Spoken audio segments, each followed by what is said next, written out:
Демонстрация силы или нам стоит чего-то опасаться? Лукашенко в очередной раз заговорил о совместных с Россией военных учениях «Запад-2021». На встрече с министром обороны Виктором Хрениным нелегитимный заявил, что, ознакомившись с замыслом предстоящих учений, он увидел, насколько продвинулись вперед вооруженные силы. В свою очередь, многие эксперты считают, что в условиях пошатнувшейся легитимности Лукашенко данные учения будут в первую очередь отражать стратегический интерес Кремля. Польша и страны Балтии опасаются за свою безопасность, ведь на этот раз российские танки могут не покинуть территорию Беларуси. Напрягает и недавнее заявление Хренина о том, что масштаб этих учений будет куда больше прошлогодних. Однако не стоит отчаиваться, вооруженные силы Российской Федерации находятся в сильном напряжении из-за участия в сирийском конфликте, поддержки сепаратистов в Украине и удержании Крыма. Вероятнее всего, тяжелое экономическое и военное положение не позволят Путину аннексировать нашу страну. В одном из самых протестных районов столицы, Новая Боровая, систематически происходят странные вещи. В квартиры жильцов под любыми предлогами пытаются попасть силовики. Для этого они представляются доставщиками пиццы или новыми участковыми. Если сотрудникам удается проникнуть в дома, они тут же выключают свет и начинают изучать содержимое почтовых ящиков, чтобы сверить личную корреспонденцию жильцов со своими списками. Такой беспредел происходит и на улице, где силовики периодически устраивают облавы с допросами всех, кто попадается им на глаза.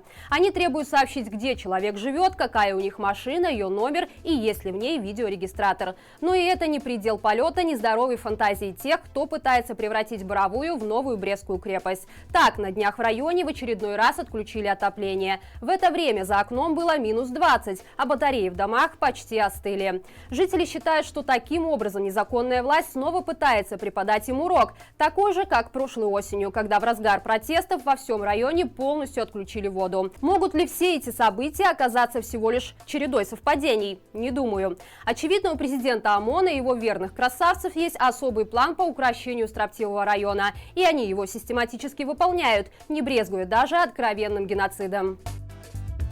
Смело бей чужие окна, и ничего тебе за это не будет. Такого мнения придерживаются следственные органы столицы, которым было поручено провести проверку по двум инцидентам в Московском районе.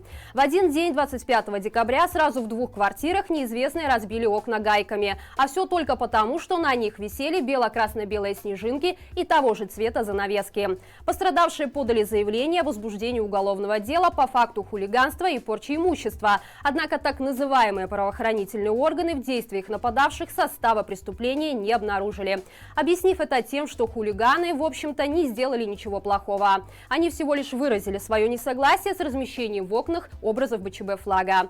При этом умысла на противоправные действия у них не было. Кроме того, ущерб за поврежденное имущество пострадавшим никто возмещать не будет. Данная ситуация создала крайне опасный прецедент, давая понять сторонникам нелегитимной власти, что теперь у них полностью развязаны руки. И вероятно, что битье стекол – это только начало, и уже скоро озверевшие ебатьки могут начать безнаказанно калечить людей.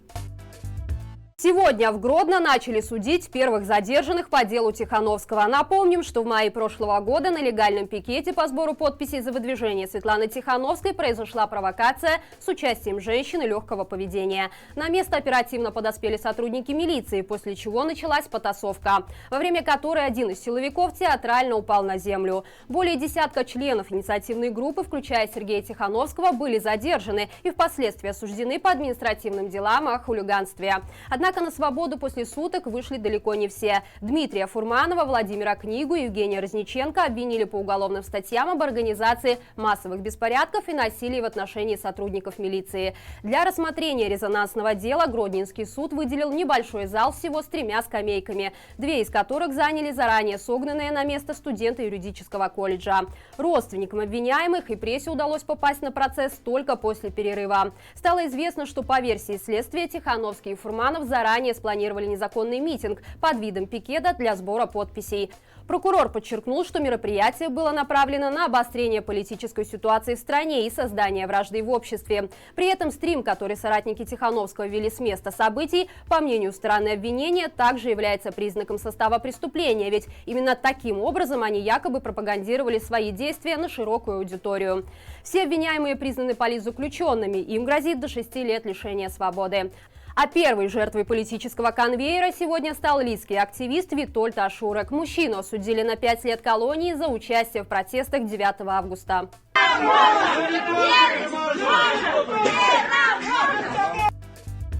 Мать Романа Бондаренко обратилась к Международной федерации хоккея с просьбой пригласить ее на встречу дисциплинарной комиссии Оргкомитета по проведению чемпионата мира по хоккею. На ней женщина планирует встретиться с генпрокурором Беларуси и, наконец, узнать детали расследования убийства ее сына. Напомним, что уголовное дело по данному факту до сих пор не заведено. Более того, правоохранительные органы не предоставляют матери погибшего никакой информации о ходе следствия. При этом на женщину и ее семью постоянно оказывается давление. Ее телефоны прослушиваются, а личные разговоры обнародуют в пропагандистских СМИ. Теперь мать Романа намерена добиться справедливости с помощью международных структур, в интересах которых узнать, что на самом деле произошло на площади перемен. Отметим, что сегодня Международная федерация хоккея должна принять окончательное решение о месте проведения чемпионата мира по хоккею. Ранее Лукашенко высказался о том, что если турнир не перенесут из Минска, то мероприятие будет лучшим в истории.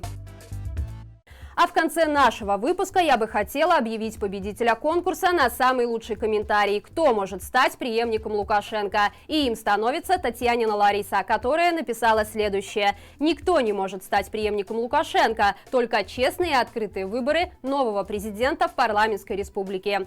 Татьяна, напишите нам, пожалуйста, в бот свой адрес, чтобы мы могли отправить вам приз. И на этом я прощаюсь с вами. До встречи завтра и живе Беларусь!